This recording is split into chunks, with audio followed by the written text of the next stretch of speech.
Hello everyone, आज हम लोग पढ़ेंगे क्लास 5 का chapter number 5 seeds and sets. तो चलिए शुरू करते हैं। यहाँ गोपाल है जो अपनी मौसी के पूरी परिवार का इंतज़ार कर रहा था जो कल आने वाले थे अपने गर्मी छुट्टी पर। वह यह सोच रहा था, मैं बहुत मस्ती करूँगा, अच्छे अच्छे चीज़ खाऊँगा अपने कज़न्स के साथ, यानी कि अपने मौसेरे भाई बहन के साथ। गोपाल की मम्मी बुआ के घर जा रही थी, तभी वह जाते जाते गोपाल को बोल देती है, गोपाल तुम सोने से पहले 2 छोटे कटोरी से चना यानी कि ग्राम जो है पानी में भिगोकर छोड़ देना। गोपाल जब चने को भिगो रहा था तब वह सोचा, क्या सिर्फ 2 कटोरी चने काफ़ी है 8 लोगों के लिए? फिर उसने 2 और कटोरी चना भिगो दिया। जब उसकी माँ अगले दिन सुबह पहुंची तो उन्होंने देखा कि चना जो है बर्तन से ओवरफ्लो यानी कि बाहर गिर रहा था। तभी उसकी माँ ने पूछा, तुमने कितने चने भिगोए थे? गोपाल भी सोच में पड़ गया था, आखिर इतने सारे चने कैसे हो गए। फिर गोपाल की मम्मी बोलती है, यू सॉक्ड टू मच। उसकी माँ ने कहा, तुमने बहुत चने भिगो दिए हैं।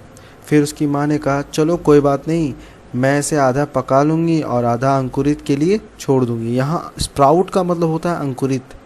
फिर उस अंकुरित चने को मैं तुम्हारे आंटी को भेज दूँगी क्योंकि डॉक्टर ने उन्हें अंकुरित चने खाने के लिए कहा है। फिर गोपाल की माँ ने उस भीगे हुए चने को भीगे हुए कपड़े से टाइटली मजबूती से बांधकर टांग दिया। यहाँ भी कुछ क्वेश्चंस है, जैसे ये क्वेश्चन ये कह रहा है कि what things are soaked before cooking in your house, why? ऐसे कौन कौन से घर में कुकिंग के आइटम हैं जिसे आप पानी में भिगो कर रखते हो और अगले दिन उसके इस्तेमाल के लिए आप उसके निकालते हो। तो ऐसे बहुत सारे चीज़ें जिसे हम पानी में भिगो कर रखते हैं और अगले दिन उसे यूज़ करते हैं एज ए फूड आइटम, जैसे चना हो गया, मूंग हो गया, राजमा हो गया, सोयाबीन हो गया, पल्सेस राइस, चावल, दाल, है ना। तो ये सब को हम लोग डुबो कर रख देते हैं और वो फूलकर क्या हो जाता है, बाहर आ जाता है। अगले दिन उसे हम फिर से इस्तेमाल करते हैं। जैसा कि आप लोगों ने देखा होगा छोले भटूरे में जो छोला होता है यानी कि जो चना होता है, काबली चना हो गया, ये सब को हम लोग भिगो कर रख देते हैं, अगले दिन फिर से यूज़ करते हैं ना, जब वो फूल जाता है। ठीक है, तो ये भिगो कर रखने से क्या होता है, वो काफ़ी सॉफ्ट हो जाते हैं। भिगो कर रखने से क्या होता है, काफ़ी सॉफ्ट हो जाते हैं। फिर वो क्या होता है, आसानी से उसे ग्राइंड कर सकते हैं। ग्राइंड का मतलब होता है उसे आसानी से छोटे छोटे पार्ट में, टुकड़ों में बांट देना, फिर उसे आसानी से कुक भी किया जा सकता है। अगला क्वेश्चन आपको देखना है कि what things do you eat after sprouting, how are they sprouted, how much time does it take. तो आपको ये बताना है कि स्प्राउटिंग का तो मतलब आपको बता दिया मैंने, स्प्राउट का मतलब अंकुरित। तो वी ईट चना, मूंग एक्सेट्रा आफ्टर स्प्राउटिंग। तो अंकुरित में हम लोग चना या फिर मूंग का इस्तेमाल करते हैं खाने के लिए। तो दे आयर सॉक्ड इन वाटर ओवरनाइट, करीबन वो रात भर के लिए छोड़ दिया जाता है पानी में भिगोकर। Then the water is drained out and they are kept in a basket और suspended in a cloth so that they can get air. फिर जब उसे पानी से निकाल दिया जाता है तो उसे पानी निकाल कर क्या किया जाता है, एक बास्केट में या फिर कोई कपड़े में कुछ देर के लिए मतलब कुछ समय के लिए छोड़ दिया जाता है। यहाँ पे कुछ टाइमिंग भी है, जैसे 36 to 48 आवर अंकुरित के लिए छोड़ दिया जाता है चना को, है ना। और मूंग जो है उसे 24 to 36 आवर अंकुरित के लिए यानी कि स्प्राउट के लिए छोड़ दिया जाता है। क्या आपको कभी भी डॉक्टर ने कभी कहा है कि अंकुरित बीज खाने के लिए, और क्यों? तो हाँ बिल्कुल, डॉक्टर ने ऐसा इसलिए सलाह दिया है खाने के लिए अंकुरित चने या फिर अंकुरित मूंग खाने के लिए, क्योंकि इसमें न्यूट्रिशन बहुत ज़्यादा मात्रा में होता है, इसलिए वो खाने के लिए सलाह देते हैं। ठीक है, क्या आपको याद है क्लास 4 में आप लोगों ने एक एक्टिविटी किया था बीज के साथ यानी कि सीड्स के साथ? Now try another one. तो चलिए एक और नया एक्टिविटी को किया जाए। कुछ चना लेना है एंड 3 बॉल्स, और 3 बॉल लेना है। ठीक है, पहला बॉल में कितना चना डालना है, 5 चना डालना है और fill it up with water, उसे पानी से भर देना है। दूसरे बॉल में क्या करना है, एक कपड़े लेना है छोटा सा भींगा हुआ, ठीक है, फिर उसे कवर कर देना है। ठीक है, तो सेकेंड वाले बॉल में भी क्या करना है, एक कपड़े लेकर याद रखना है कि वो जो कपड़ा होना चाहिए वो हल्का भींगा होना चाहिए, और उसमें फिर उसी जैसे 5 चना हम लिए थे उसी तरह 5 चना इसमें भी डालकर रखना है। ठीक है, अब क्या करना है कि put the same number of chanas in the third bowl. ठीक उसी तरह जैसे आपने पहले बॉल में और दूसरे बॉल में चना रखा था, उसी प्रकार तीसरे बॉल में भी चना रखना। Do not put anything else in it, उसमें कुछ भी नहीं डालना है, ठीक है। कवर दी 3 बॉल्स, आप उस बॉल तीनों बॉल जो है यानी कि तीनों कटोरी को क्या कर देना है, कवर कर देना है। Observe either 2 days and note the changes in the ball, तो करीबन 2 दिन के बाद उसे ऑब्जर्व करके देखना है तो क्या आपको मिलता है। क्या सीड्स को पहले बॉल में एयर मिल रहा था, तो नहीं, पहले बॉल में एयर नहीं मिलेगा, ठीक है। और सेकेंड वाले बॉल में एयर मिल रहा था, सीड्स को बीज को एयर मिल रहा था क्या, यस, हाँ मिल रहा था। और थर्ड वाले बॉल में भी हाँ एयर उसे मिल रहा था। और सेकेंड वाले पॉइंट को देखा जाए तो are the seeds getting water, bowl 1 में हम लोगों ने पानी दिया था, हाँ दिया था। बॉल 2 में भी पानी दिया था और बॉल 3 में पानी नहीं दिया था। What changes did you see, तो किस प्रकार के बदलाव आए थे। तो पहले बॉल में क्या था, चनाज हैव स्वेल्ड अप, जो चना था वो फूल चुका था, ठीक है। चनाज हैव स्प्राउटेड, और सेकेंड वाले में क्या होगा, चना जो था अंकुरित हो गया, ठीक है। और थर्ड वाले बॉल में क्या था, जो चना में कोई भी प्रकार का परिवर्तन नहीं आया, कोई भी चेंज नहीं आया। और हैव द सीड्स स्प्राउटेड, पहले बॉल में क्या सीड्स स्प्राउट हो चुका था, नहीं। अंकुरित हुआ था क्या बीज, बिल्कुल भी नहीं। और सेकेंड वाले में हुआ था और थर्ड वाले में भी नहीं हुआ था, ठीक है। कौन से बॉल में आप लोगों ने देखा कि जो सीड्स है यानी कि जो बीज है वो अंकुरित हुआ था, और आपने वो सभी बॉल में क्या अंतर पाया था। बीज जो था वो सिर्फ 2 बॉल में ही अंकुरित हुआ था, सिर्फ 2 बॉल में ही स्प्राउट हुआ था, यानी कि 2 बॉल में ही वो अंकुरित हुआ था। सेकेंड बॉल में आपने देखा था कि जो बीज है उसे एयर भी मिला था और पानी भी मिला था, इसलिए वो क्या हो गया था, अंकुरित हुआ था। और पहले वाले बॉल में क्या था, सिर्फ और सिर्फ पानी मिला था, एयर नहीं मिला था, इस वजह से वह अंकुरित नहीं हुआ था, ठीक है। और तीसरे बॉल में क्या था, ना ही उसमें पानी मिला था और ना ही एयर मिला था, ना ही हवा ना ही पानी मिला था, इस वजह से वो जो बीज था वह अंकुरित नहीं हुआ था। यहाँ पे क्वेश्चन ये है कि गोपाल की माँ ने चने को भीगे हुए कपड़े से क्यों बांधकर टांग दिया था, ठीक है।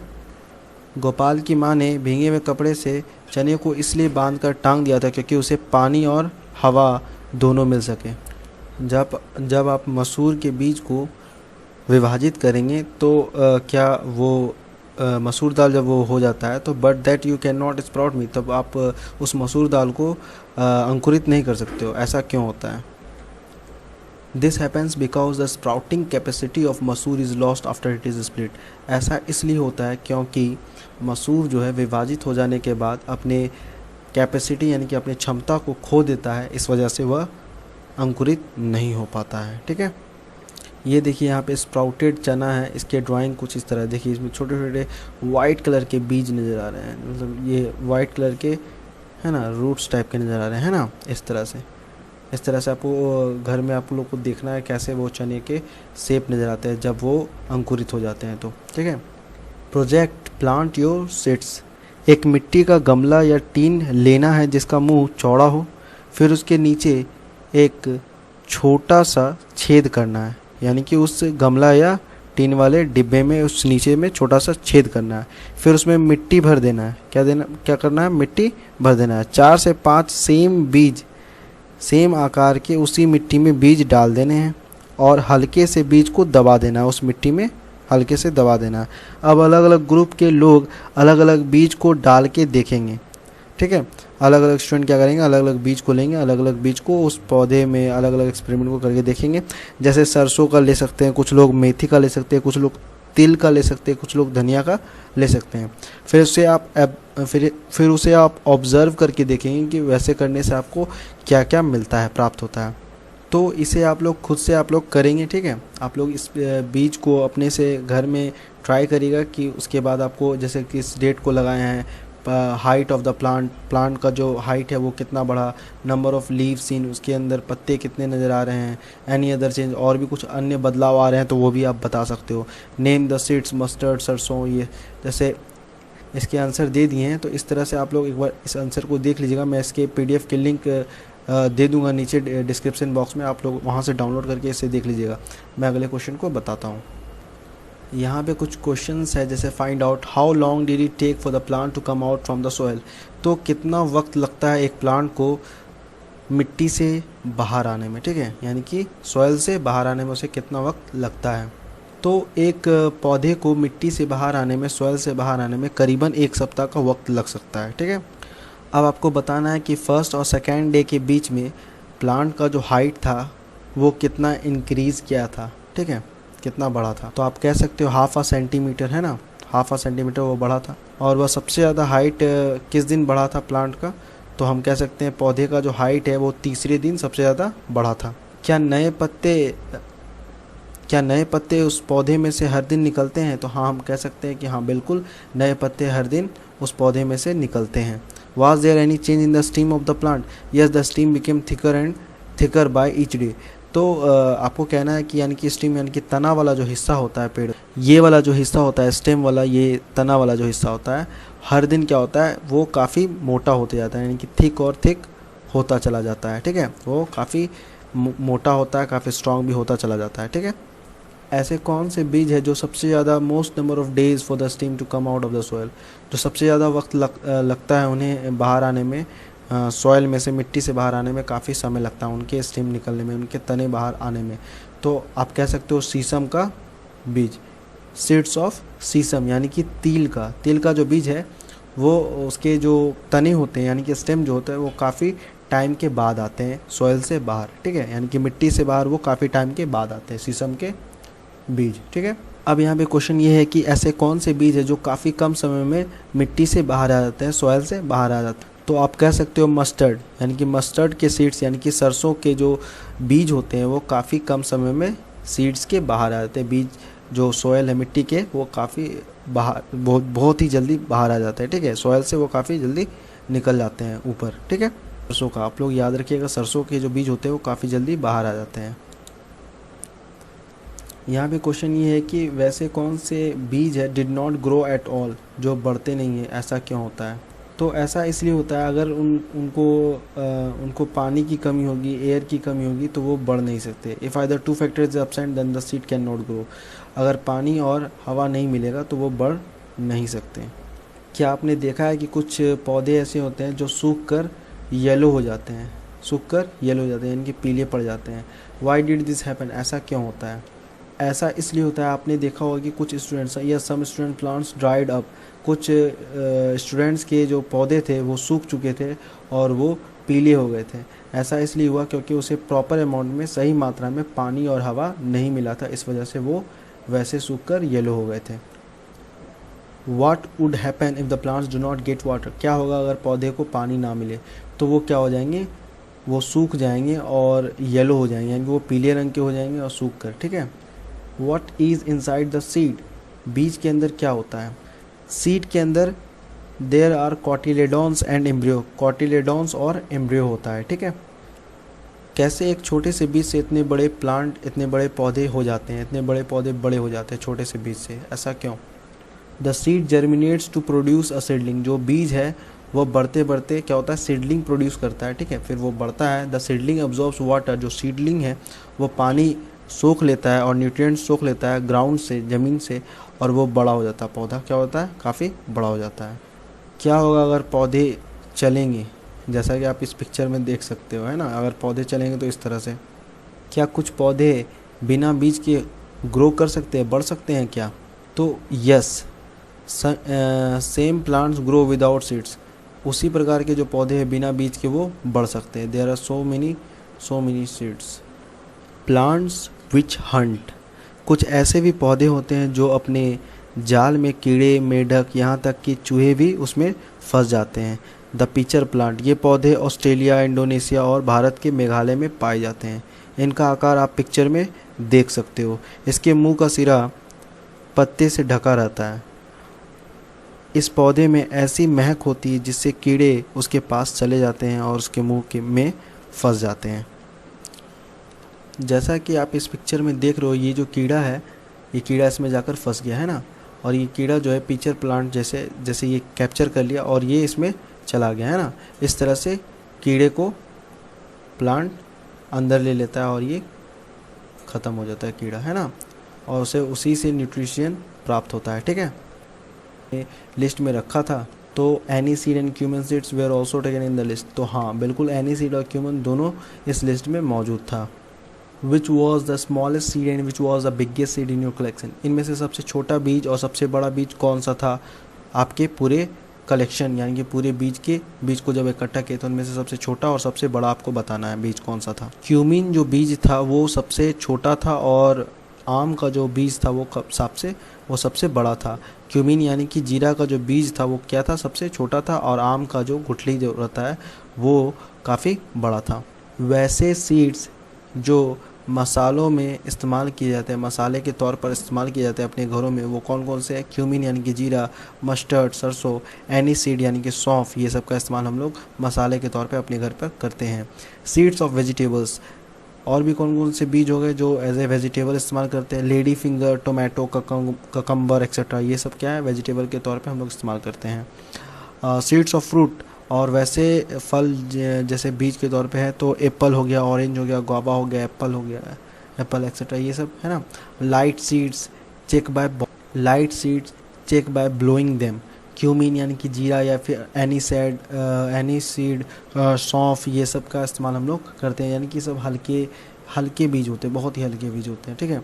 ये आप फूंक कर भी इसे आप उड़ा दोगे, ठीक है। अब बताने हैं कि वैसे सीड जो फ्लैट होते हैं, ठीक है, तो rajma, apple, cumin, aniseed, sesame, इन सभी की सीड जो होते हैं काफ़ी फ्लैट होते हैं, चिपके टाइप के होते हैं, ठीक है, सपाट, ठीक है। भी ग्रुप्स बनाने हैं सीड्स के। How many groups of seeds did you make, कितने प्रकार के आप लोगों ने सीड बनाए होंगे तो आप बता सकते हो। जैसे seeds can be grouped as followed, कुछ सीड एडिबल, कुछ सीड्स क्या होते हैं ऑयल के तौर पे इस्तेमाल किए, कुछ सीड्स मसालों के तौर पे इस्तेमाल किए जाते हैं। सीड्स फ्लोटिंग ऑन वाटर, कुछ बीज जो होते हैं पानियों पर तैर रहे होते हैं। सीड्स सिंकिंग इन वाटर, कुछ बीज ऐसे होते हैं जो पानी के अंदर डूबे हुए रहते हैं, ठीक है। वेरी स्मॉल सीड्स, कुछ सीड्स बहुत ही छोटे होते हैं, कुछ सीड्स यानी कुछ बीज जो होते हैं काफ़ी बड़े भी होते हैं। इतने प्रकार के बीज आप लोगों ने पढ़े और देखे, ठीक है। वॉन्डरिंग सीड्स, पेड़ एक जगह से दूसरी जगह नहीं जाते, लेकिन बीज बहुत दूर उड़कर हवाओं की मदद से भी चले जाते हैं, जैसा कि आप पिक्चर में देख रहे होंगे, ठीक है, इस तरह से। Look at picture 2। ये बीज उड़ते नहीं, लेकिन ये जानवर के शरीर पर और इंसानों के कपड़ों पर चिपक कर एक जगह से दूसरी जगह पर चले जाते हैं, जैसा कि आप दूसरे पिक्चर में इस कुत्ते के शरीर पर देख सकते हो। यहाँ पे एक छोटी सी स्टोरी है जो 1948 की है, 1948 की है। एक दिन जॉर्ज मेस्ट्रल अपने कुत्ते के साथ टहल कर घर लौट रहा था। उसने देखा कि कुत्ते के शरीर पर और अपने कपड़ों पर बहुत सारे बीज चिपके हुए हैं। वह सोचने लगा कि ये बीज चिपके कैसे। उसने उस बीज को माइक्रोस्कोप के द्वारा देखा। माइक्रोस्कोप के द्वारा किसी भी छोटे वस्तुओं को हम लोग देख सकते हैं, है ना, बड़े साइज में। तो माइक्रोस्कोप के द्वारा वह बीज को देखा तो उसने देखा कि बीज के छोटे छोटे हुक्स है, जिस वजह से बीज कपड़े पर चिपक जाते हैं। उसे फिर आइडिया आया कि मैं इससे वेलक्रो बना सकता हूँ। जॉर्ज, जैसे वेलक्रो का मतलब जैसे यहाँ पे एक सैंडल में आप चिपकाने के लिए वो जैसा कि आप यहाँ पे बेल्ट देख रहे हैं, इसे आप चिपकाते हो ना, इसे हम कहते हैं वेलक्रो, चिपकाने वाला, ठीक है। तो वो उसे आइडिया आता है कि मैं इसे वेलक्रो बना सकता हूँ। जॉर्ज मेस्टल ने ठीक उसी प्रकार छोटे छोटे हुक्स के ही एक मटेरियल वस्तु बनाई, हुक्स की तरह ही एक छोटी सी मटेरियल वस्तु बनाई जिससे वो चिपक जाए। जैसा कि आपको पता होगा, वेलक्रो का इस्तेमाल बहुत सारे वस्तुएं बनाने में होता है, जैसे कपड़े, जूते, बैग, बेल्ट और भी अन्य चीज़ें। इसमें से एक उदाहरण के तौर पर इस सैंडल के पिक को ही देख लीजिए, इस सैंडल के पिक्चर को ही देख सकते हैं। इसमें वेलक्रो की मदद से टाइट किया जाता है, चिपकाया जाता है। तो आप लोग भी अपने नेचर से, प्रकृति से बहुत कुछ सीख सकते हो, ठीक है। Look at the picture given below. इस पिक्चर में आप देख रहे हैं कि ये जो गिलहरी है बीज को लेकर जा रहा है, तो इस तरह से भी बीज एक जगह से दूसरी जगह चले जाते हैं, फिर वहाँ पर वो पेड़ हो जाता है। और एक पक्षी है, पक्षी भी एक बीज को एक जगह से दूसरी जगह लेकर जाता है। अगर वो किसी भी जगह पर ले जाकर छोड़ देता है तो वहाँ पर से भी पेड़ निकल आते हैं। और यहाँ पर जो है पेड़ से जो बीज है वो पानी में गिर जाता है और पानी के बहाव की वजह से वो बीज कहीं किसी और किनारे पर जाकर लग जाता है और उस एरिया में भी पेड़ हो जाते हैं। कुछ पेड़ अपने बीज को काफ़ी दूरी तक फैला देते हैं। जब सोयाबीन की फली पक जाती है तो वह फूटकर बाहर आ जाती है। क्या आपने फूटने की आवाज़ को सुना है? ज़रा सोचिए, अगर बीज एक जगह से दूसरी जगह ना जाए तो क्या होगा। हु केम फ्रॉम वेयर, क्या आपने देखा है इंसान भी बीज को एक जगह से दूसरे जगह पहुंचाता है जाने अनजाने में? हम लोग उस पेड़ के बीज को ले आते हैं जो देखने में बहुत अच्छे हों, फिर उस पेड़ के बीज एक जगह से दूसरी जगह पहुंच जाते हैं, फैल जाते हैं। ठीक है, लोगों को ये भी नहीं याद रहता कि बहुत साल पहले ये पेड़ यहाँ हुआ करते थे। क्या आपको पता है ये मिर्ची हमारे देश में कहाँ से आई है? ये मिर्ची व्यापारियों के द्वारा साउथ अमेरिका से आई है। आज हम लोग बिना मिर्च के खाने के बारे में सोच भी नहीं सकते हैं। सोचिए अगर क्या होगा जब बीज जो है एक जगह से दूसरी जगह नहीं जा पाएगी। If seeds would not spread and would remain at one place only, अगर बीज सिर्फ एक ही जगह रहे तो क्या होगा? तो जो बीज है बहुत प्रकार की समस्याएं देखने को मिलेगी। अगर बीज एक ही जगह पर गिर जाए तो वहाँ पर पर्याप्त मात्रा में रोशनी नहीं मिल पाएगी, सनलाइट नहीं मिल पाएगी, इस वजह से वो बीज ग्रो नहीं कर पाएगा। तो इसलिए काफ़ी ज़रूरी है कि वो जो बीज है वो ट्रैवल करे, यानी कि वो मूव करके हवाओं के द्वारा, पानियों के द्वारा वो मूव करके आगे पीछे जाए और उसे पर्याप्त मात्रा में सनलाइट, एयर और वाटर मिल सके। इसलिए बहुत ही ज़रूरी है कि जो सीड है एक जगह से दूसरी जगह जाता है। अब एक लिस्ट बनाना है जैसे बीज जो है कैसे एक जगह से दूसरी जगह फैलता है। तो किसके द्वारा फैलता है? तो आप कह सकते हो इंसानों के द्वारा, जानवरों के द्वारा, हवाओं के द्वारा, पानियों के द्वारा बीज जो है एक जगह से दूसरी जगह फैल जाता है। क्या आपको पता है बहुत साल पहले साउथ अमेरिका से टमाटर, आलू और ग्रीन चिल्ली आई थी। ठीक है, और जो मटर है वो यूरोप से आया था, और कैबेज भी कहाँ से आया था? यूरोप से ही आया था। From Africa came A coffee been, और अफ्रीका से coffee been and a green भिंडी, हरी भिंडी और कॉफ़ी जो है वो अफ्रीका से आया था। They cross the land, they cross the sea. यहाँ पे क्वेश्चन ये है कि what all was grown in India long ago, were mangoes and bananas grown here, what came from other countries, imagine food without potatoes और tomato. तो भारत में बहुत प्रकार के क्रॉप्स है, जैसे टी हो गया, मैंगो हो गया, ऑरेंज हो गया, रेडिस हो गया, मेथी हो गया, स्पाइनेच हो गया, ये सब भारत के क्रॉप्स है। वेयर ग्रोन लॉन्ग अगो, ये काफ़ी पहले से भारत में उगते हैं। Yes mangoes and bananas were grown here, हाँ मैंगो हो गया या फिर केला हो गया, ये भारत में ही ग्रो हुआ था, भारत में ही आया था। टमाटर, आलू, चिल्ली, कॉफ़ी, ये सब जो है दूसरे कंट्री से भारत में आया था। जैसा कि आपको पता है कि हम लोग बिना आलू टमाटर के हम लोग कोई प्रकार के डिश के बारे में सोच भी नहीं सकते, क्योंकि इनका इस्तेमाल बहुत ज़्यादा मात्रा में हम लोग करते हैं। लगभग जो डिश होता है उसमें पोटैटो और टोमेटो का इस्तेमाल, यानी कि टमाटर और आलू का इस्तेमाल लगभग डिश में, व्यंजन में किया जाता है। रीना ने एक पिक्चर बनाया है जो बीज जो है वो अंकुरित हो गया, वो पिक्चर को रीना ने बनाया है। आपको क्या लगता है जो बीज है उसे अंकुरित होने के लिए क्या ज़रूरी है? क्या होता अगर रीना के बीज को पर्याप्त मात्रा में पानी और हवा नहीं मिलता? आप इसे एक पिक्चर में बनाएंगे। जैसा कि आपको पता है एक सीड्स यानी कि एक बीज को बढ़ने के लिए पानी और हवा की ज़रूरत पड़ती है। वो उसमें उस बीज में तब तक बदलाव नहीं होगा जब तक उसे पानी और हवा नहीं मिलेगा। ये रहा पिक्चर बीज का, ये इस तरह से ऐसे करके है ना, इस तरह से बीज के शेप्स निकल के आते हैं। How do seeds spread to far off places, write in your own words. कैसे बीज जो है बहुत दूर चले जाते हैं, आप लोग अपने शब्दों में लिखकर बताएं। बीज जो है पक्षियों के द्वारा, जानवरों के द्वारा, हवाओं के द्वारा, पानियों के द्वारा एक जगह से दूसरी जगह पहुंच जाते हैं। बहुत से ऐसे भी जानवर हैं जो फल खा लेते हैं और बीज को फेंक देते हैं, और वो जहाँ पे भी फेंकते हैं वहाँ पर से पेड़ निकल आता है। इस तरह से बीज जो है एक जगह से दूसरी जगह बॉडी में जाकर चिपक जाते हैं और वो एक जगह से दूसरी जगह पहुँच जाते हैं। वो जहाँ पर भी जानवर बैठ जाते हैं, बाय द वे कुत्ता है उसके शरीर पर बीज जो है चिपक